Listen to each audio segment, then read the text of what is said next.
how great is our God, right? I'm not a religious person, but that hits you. The doors have shut down, but the memories will stay with us forever.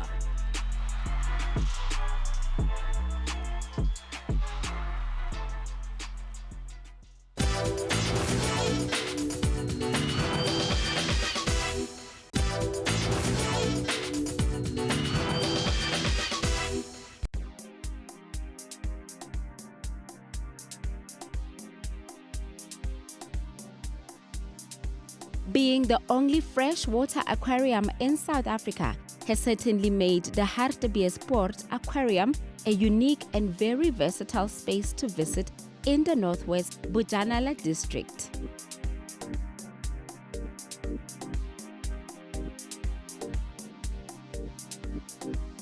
A range of freshwater and tropical fish have made this place their home, and they share the facility with a range of aquatic creatures too.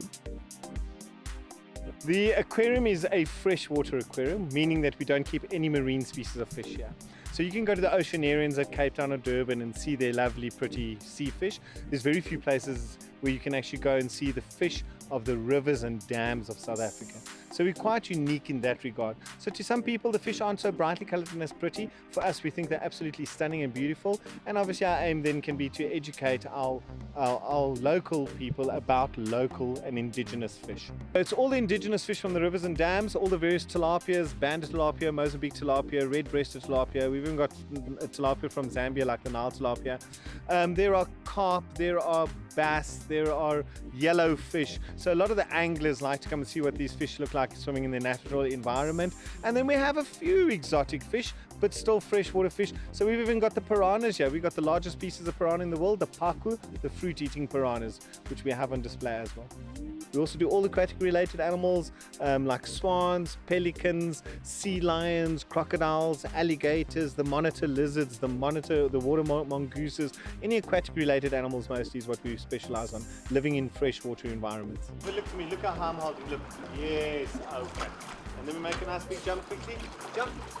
Good girl, nice, my girl, nice. Pull. Good, push. Yes, nice. That's it. And dribble over the edge, come. Dribble, and push it. Good girl. The seal does a lovely show, doing various tricks to entertain the people. At the same time, the tricks are not just there for the entertainment of the public. It's actually what we call enrichment in captivity. So it stops the animal from getting bored with its own environment by being taught consistently to do new things. A day at the aquarium doesn't just end with these magnificent water creatures.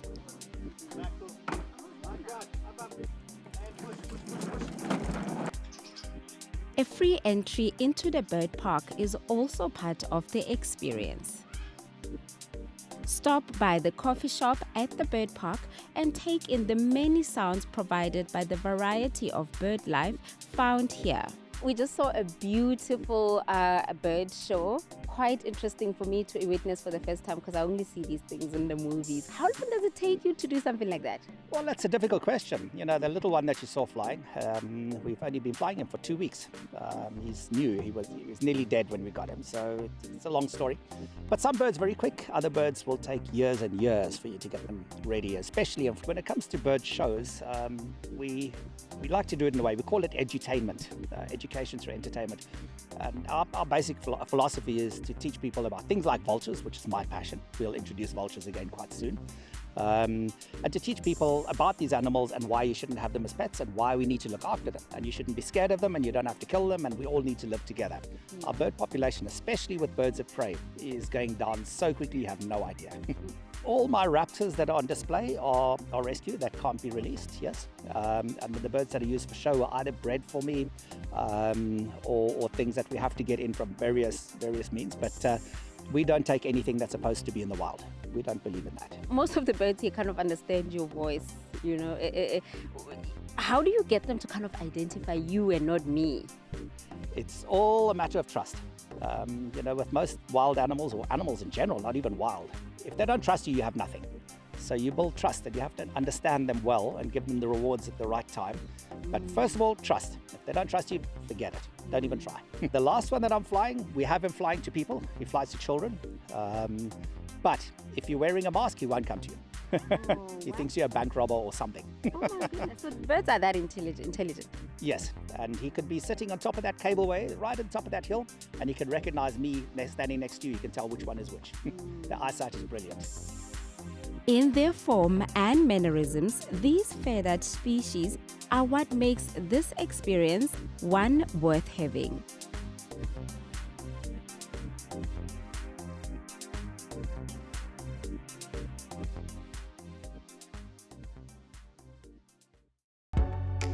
Up next, Siphumelele Zondi shows us the difference between a Shisanyama and a braai.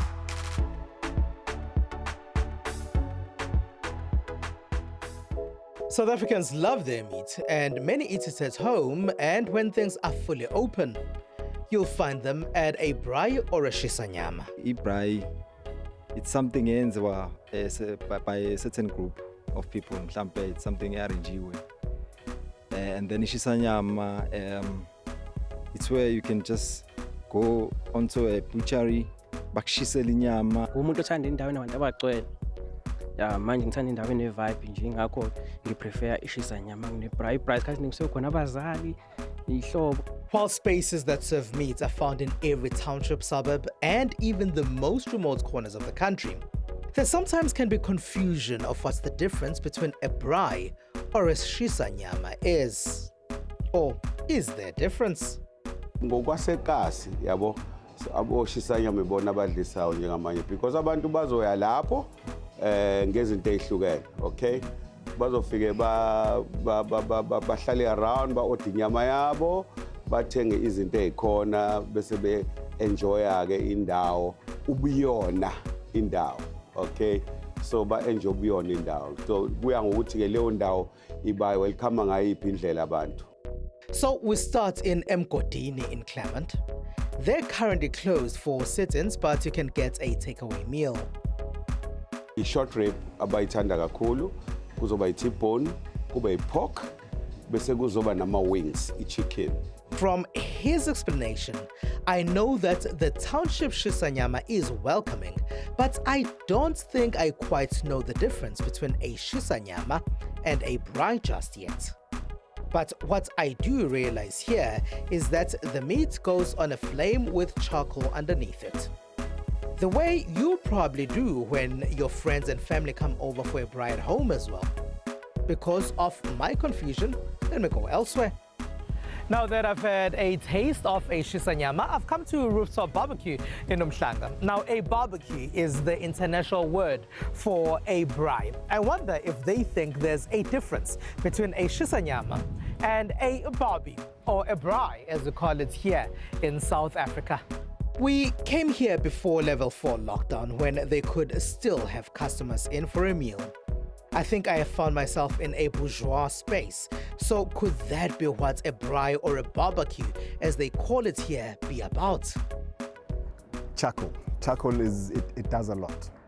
You feed the eye and everything else is... In the township Shisanyama, I've never seen fish, prawns, or any other seafood before, but I don't see that at home either when we have a braai. So is that what a barbecue is? You know, to get that whole castle flavor, but put it into a city, it's more of urbanize it, you know, kind of thing. To be honest, I don't think my search returned any credible results of what the difference could be between a braai and a Shisanyama. But whatever it is, I will continue enjoying my meat, as that is what we do as South Africans.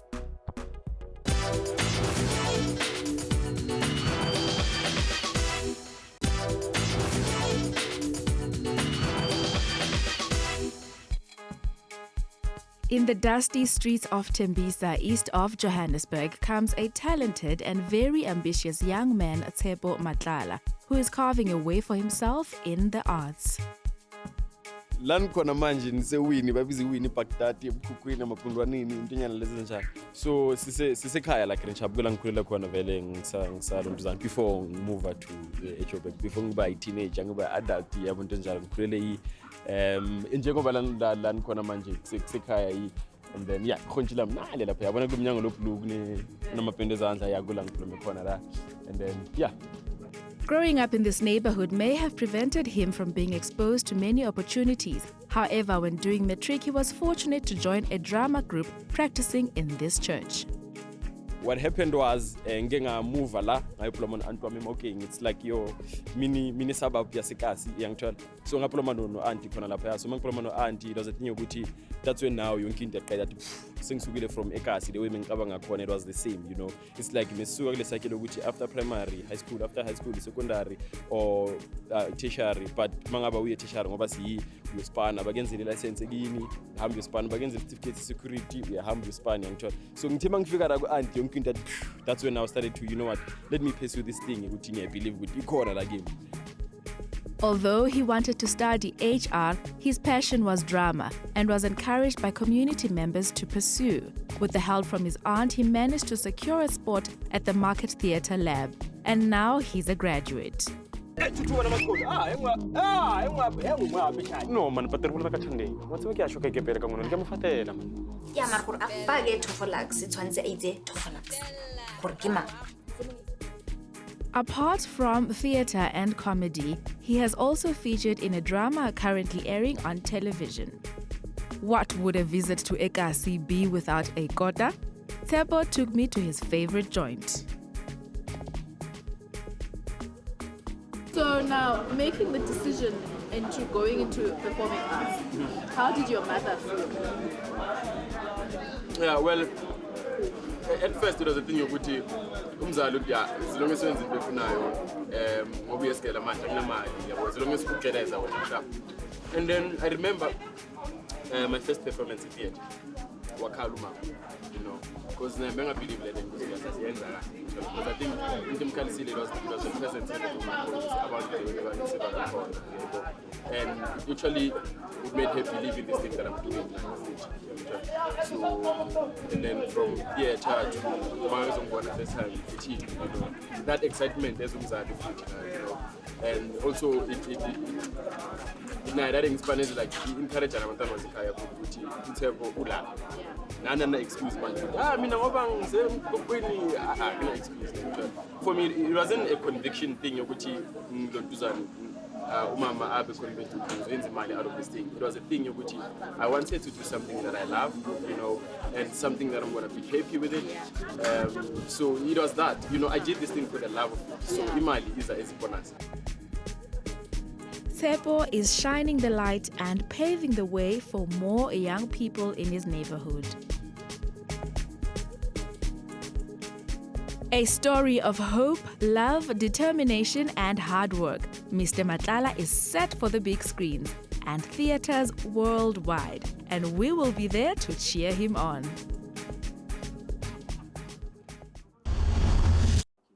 And on the musical side of things, a young saxophonist from Umlazi in KZN, Lindakane, has followed in the footsteps of giants in the jazz scene.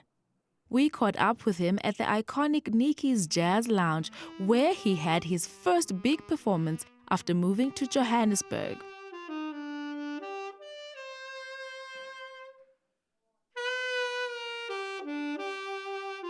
So when did this journey start? I don't think it's easy for me to date when it started because, I mean, one has been exposed to a lot of music. Growing up as a, you know, as an African child, we are exposed to a lot of music because music is very significant in our rituals, in our everyday life. Music as a soundtrack is very important for us. But in terms of starting music, I started playing the recorder when I was in primary school. And then I also joined a community center in Umlazi Township where I grew up, which is called Siakula Music Center, which was led by the late Brian Tusi, who was like my mentor, introducing me to jazz. So my first instrument was the recorder, then played trumpet, ended up playing saxophone. The blues are such a mature sound for a young man. So why did he choose the saxophone? In terms of the saxophone, I was just attracted to the sound. To be honest, I was really inspired by a very young saxophonist at that time, who's a very close friend of mine by the name of Pilani Biela. And you know, there was a jazz band at Siakula Music Center, and they would play like covers, and one of the covers that they would play was a song by Bra Jonas Gwangwa, which is titled Ilokuzana. What's this song? Flowers of the Nation. And Upilani would play the very same solo that was played by Babu Begum Selegu, and for me that was really inspiring, so I just got drawn to the instrument. We understand that you won a scholarship. So how did it change your life, and what does it mean for the people back at Siakula?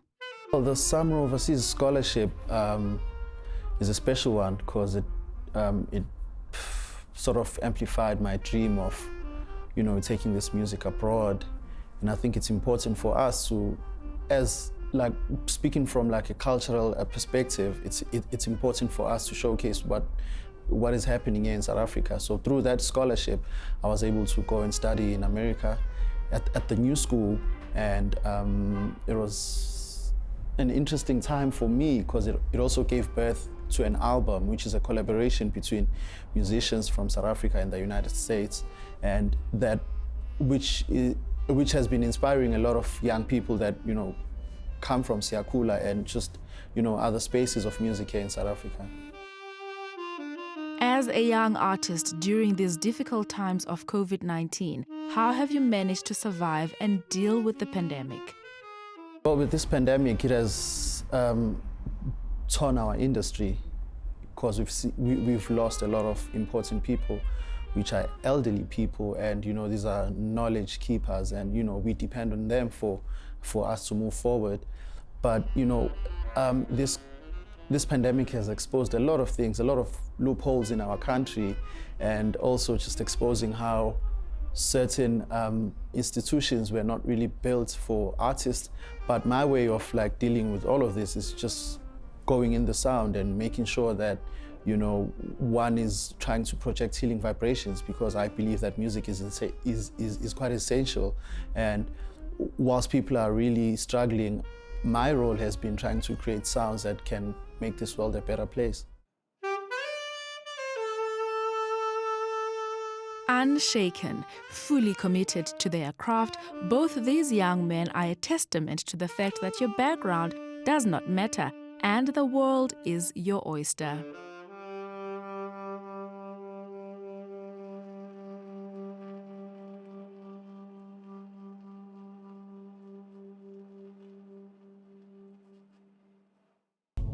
And that's how we end things this week. If you want to follow us, it's at Trendz on SABC, both Twitter and Instagram.